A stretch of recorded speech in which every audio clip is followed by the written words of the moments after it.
来吧，兄弟们，今天我带你看一台我收藏2年多的本田经典车型 CBR 2237。现在这台车是不是看起来特别的破？在我的眼里，这台车成色也是最好的。为什么呢？来，带你们看一下它的细节。当时我第一眼看到的时候，就是在狗场里边和它停放的。你看，这仪表上都长蜂巢了，这就说明这台车在那里放了至少不少于2年。当然，这还不是最主要的，主要你看这后面放了2塊電動車的電瓶，而且你看這竟然用了一個家用220伏的鍘刀，哇，這是什麼操作啊？這就說明這台車啟動方面肯定有問題。我當時腦袋嗡的一下，但是我仔細觀察一番，你看這發動機裡面螺絲還有水管都沒有拆卸的痕跡，這就說明這台發動機沒有動過。根據我維修這麼多本田的經驗，發動機一般不會出現太大的問題，有可能小問題，索性我就給直接拿下來了。今天剛好有時間，我們賭一把，把它推進倉庫，分分鐘時間把這台停放4年之久的老爺車給它打着。哇，放了這麼久還能打着氣，給它推出去清洗一下。這台 CBR 2237也是本田中非常經典的車型，在80、90年代的電影中也會經常有它的身影出現。而對於非常喜歡老車的人，看到這種車在不起眼的角落落灰的情況，心裡面都會有想把它修好擺到自己車庫的衝動，而我也是這人群中的一位。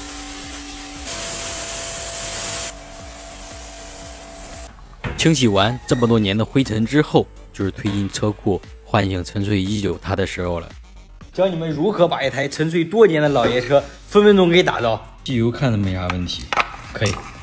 首先第一步就是先給它通上電，這個車電瓶肯定是不行了。給它通上電之後，然後看一下它的啟動是否有問題。這個車鑰匙也給整丟了，先把它給拆開吧。哦，看到了吧？這個就是它為什麼用2塊電池的，然後用這個鍘刀把它2塊電池給串聯起來，增加它的電流。找一塊12伏的電池，然後正極的話直接給它接到正極上面，負極的話直接給它找到一個車身的大鐵連接上就 OK。找到這個電門鎖的連接插頭處，把它們給短接器一起來。哎，儀表亮了。哇，測試一下，電氣線都正常。哇，昏黃的大燈再次被點亮了，趕緊測試一下啟動性。沒反應，指示燈有點閃。打火按鈕沒反應，就要查看線路了。先把油箱拆下來，看哪裡出現了問題。這個地方就是它啟動繼電器的位置，給它並聯一下，看看是不是這個玩意兒壞掉了。哦。轉了，這玩意兒壞掉了，給它換掉。現在汽油也連接好了，來吧，啟動，看是不是能給我一個驚喜。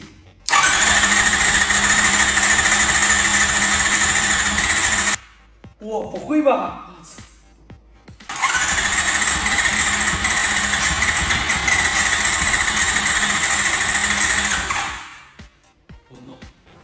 完了，化油器漏的跟瀑布一樣，全部漏油，就快着了，剛已經快聽得要着了。化油器漏油也是在我意料之中，長時間的停放就會導致裡面的零件老化或者堵塞。上面打的你看這些密封膠，而且最主要的我發現就是可以看到這個裡面的密封圈都已經完全損壞掉了，導致漏油。拆開吧，看看裡面狀況怎麼樣。接下來的畫面，請你們一定要放下手中的碗筷，因為它真的……咦，看到了嗎？這都是些啥呀？我的天，這4個油底殼裡面全是油泥，這樣子的話會導致它會洩漏油。你看，雜質蠻不少的。這些雜質會堵住油道和油壺子的三角針閥，一旦堵住，那液油管就會嘩嘩的漏油。而唯一能修理好的辦法就是全部清洗乾淨，並且更換掉老化的密封件。拆完之後，我就把這些零件全部歸類，請他們去超聲波清洗設備裡面進行高頻泡澡。在清洗化油器的過程中，我又發現了非常開胃的畫面。這發動機上面的鋁質三通竟然已經腐蝕掉了，真的給我震驚到了。而它的後座包下面竟然有不明鳥類打鬥的痕跡，在我看來，這台車上寫入了滿滿的故事感。先把這戰場打掃了再說，然後再看看火嘴的狀態如何。這4個活塞看狀態還行，但是有一個你看這個墊片根本都沒壓進去，說明沒裝進好。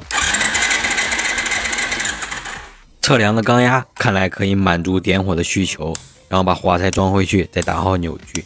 這個時候化油器泡澡時間已經差不多了，清洗後化油器的狀態比之前好很多。所有山洞上老化的密封圈都已經更换完畢，保證它以後再也不会漏油。那這個時候就是我要施展玩車這麼長時間的真本事了。不要看只是簡簡单单的組裝，有些人一看就會，一幹就廢。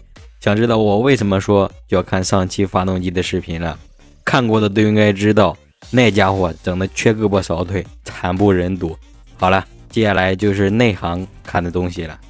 這個應該很多人看不明白，這個技巧修過幾十年的老師傅一看就知道。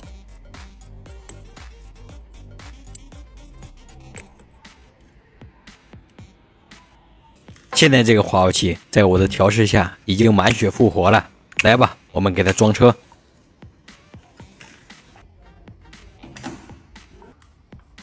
啟動前必備的条件和故障都已經排除，这台停放了4年之久老爺車，看能不能一下給搞着火。來吧，啟動。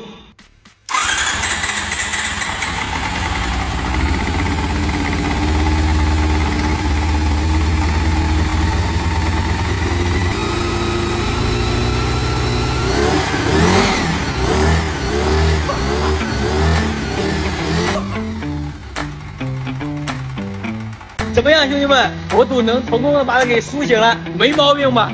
這個老家伙到現在都沒想到，他能喝到2024年的汽油，醒過來。不過他的暴躁依舊不減當年，但是他發動機現在還是有一點問題。聽，它下半部分噠噠噠的響聲。下一步我該解決一下他的問題，車老了什麼問題都有呀。那麼我們一起期待他的蛻變吧。關於我復活了這台本田 CBR 3.7之後，我看勾起了很多人玩車時代的那個回憶。現在這台車着車是沒啥問題的，但是發動機有點異響。來吧，給你們聽一下哪裡響的。下半部分有一種非常嚴重的噠噠噠噠的聲音，聽，它越來越嚴重了，就是這個問題。有人說是發動機軸瓦出現了問題，那把它拆下來吧，拆開就知道了。開搞。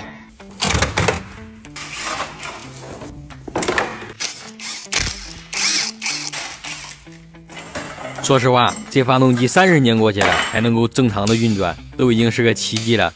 不過，這個號稱不是本田的發動機出現了異響，那我們現在一邊拆一邊檢查，說不定那就是個小問題。我現在有一個重大的發現，你看這個發動機這個齒輪磨的就剩2個齒了，這就說明這個發動機行駛公里數非常大。它這邊這個機油濾芯都快鏽透了，這就說明這個機油好長時間都沒有保養過了。然後就是發動機整體的話腐蝕特別嚴重，水管直接就鏽透了。但是看着發動機的成色像是沒打開過一樣，先不管了，打開之後先找到問題再說。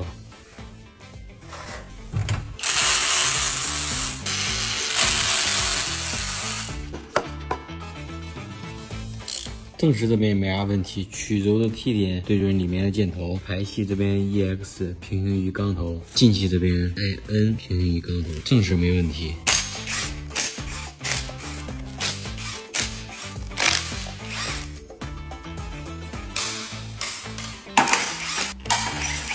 来吧，一起看看這個30年的發動機裡面的情況到底是什麼樣子。哇，這麼乾淨的嗎？好像真沒拆過。哇，哎，你們別說，這發動機狀態挺好，你看缸頭面這麼的亮，說明這個發動機還真沒拆過。然後缸蓋看起來非常的漂亮，沒有什麼積碳。哇，這可能是我拆過最漂亮的一台機器了。那既然這個問題沒有出現在上面，那不會真的是曲軸壞了吧？完了，兄弟們，真的被你们給猜中了。发动机最重要的曲轴可能保不住了，看来我评论区的修车大神也挺厉害的。那接下来我就要加快速度，全部把它给拆解了。不过这油底壳滤网挺干净的，都没有什么杂质，到现在还没有找到问题的原因。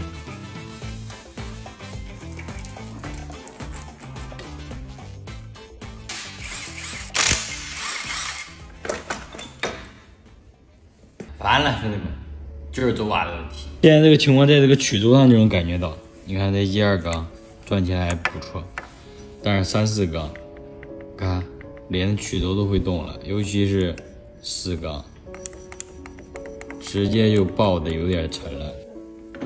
光这根曲轴就得3、4千块，但是我又仔細检查了一遍曲轴的各项数值，发现受损程度并没有那么的严重，只是稍微的相差那麼幾絲。哦，還好曲軸沒啥問題，這下穩了，曲軸沒問題。但是我給你們分享一下我幾乎都沒見過的一個奇怪的事情。你們看兄弟們，這4根連桿的小瓦片磨損的一塊一塊的，好像被什麼東西給腐蝕一樣，但是又不是缺機油造成的，而且還都是原廠的瓦片，沒有換過。大瓦有一些少許的漏洞，這個倒不太要緊。有沒有人知道這是什麼問題造成的？真是太奇葩了，我第一次見。萬幸是曲軸沒啥問題，接下來我就要把這一堆的零件全部給它清洗一下，然後看能不能找到原廠的瓦片，把它們組裝到一塊兒，看看最終問題能不能解決。兄弟們，看到这眼前密密麻麻的一堆零件了嗎？這個就是我停放了4年之久的本田 CBR237的心臟全部的零配件。之前這台發動機上全部都是油泥，而且還有嚴重腐蝕的痕跡。但是經過這一段時間我打磨噴砂處理，現在已經恢復到了原有的色彩光芒。今天我要把這堆零件給它組裝成一台發動機。這個發動機的問題就是瓦片不知道被什麼東西給腐蝕掉了。我買了它的原裝的瓦片，都應該認識吧？滿滿的金錢的味道。但是它瓦片有2種，一個副廠的，一個原廠的，一個是同級瓦片，一個是鋁合金的瓦片，它們有什麼區別呢？就是取決於你發動機裝上去之後耐不耐用。看到嗎？從外觀上很難區分出它哪個是原裝還是副廠，但是裝上車之後你就立馬能感覺到，如果是副廠的，一把油門直接廢掉。所以說這也是重中之重，取決於安裝之後發動機到底耐不耐用的核心部件。接下來就是一個組合樂高的遊戲，給我1個小時時間，我讓他們重新復活起來。開搞。最近有好多兄弟都問我關於組裝發動機這塊的問題，說他為什麼和我同樣組裝出來的發動機不是打不着車，就是多出好多的零件。那麼接下來我告訴你們幾個核心的部件以及最重要的安裝方法。先別着急裝，測量一下它的曲軸間隙，如果裝上去了曲軸間隙不對，還是報廢。我採用的是用塑料間隙規的量取方法，先把它們採取合適的長度全部放到曲軸柄上，然後再扣上箱體，再根據维修手冊上的數據打上相應的扭矩。這個螺絲扭矩是23牛米，1、2、3，預備。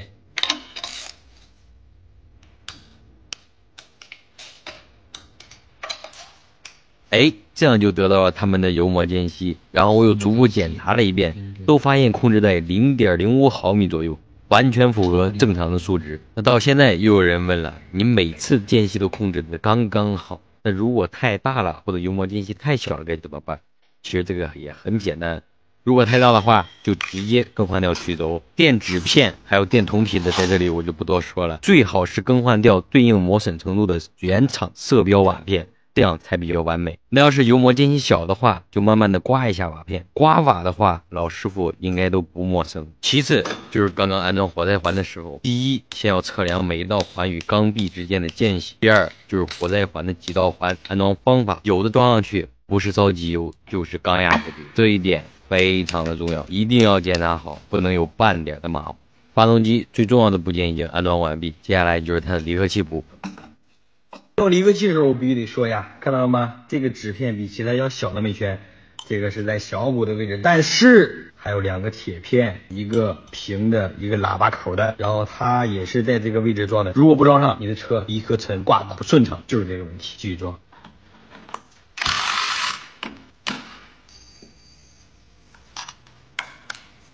單手都可以轉動。那接下來就是它的缸頭部分了。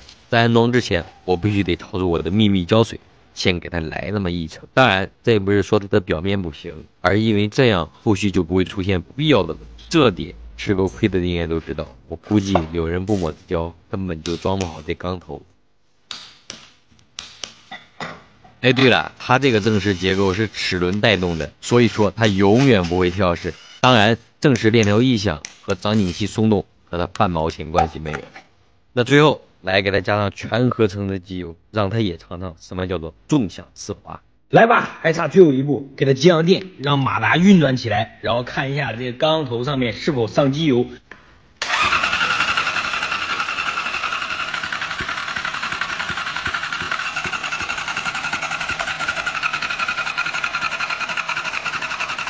嘿嘿嘿，机油上来了，证明发动机油路没有问题。给它扣上盖子，装车。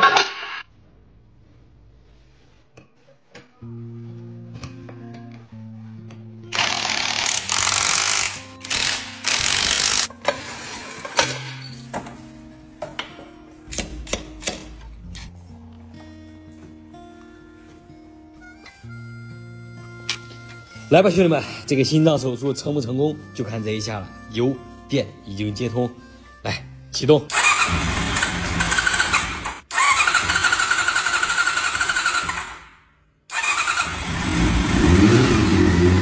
现在打到是打到了，但是就是加不上油门，我感觉应该是这个空滤没装，然后它的进气量变得比较大，空滤杆装上去试一下。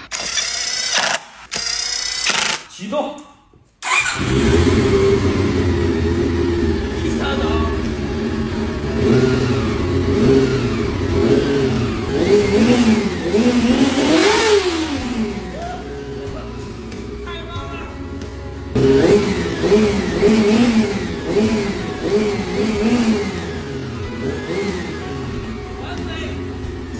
看到吗？这个发动机哒声音已经完全解決了，而且怠速也是非常平穩。帶你們感受一下它的聲浪如何。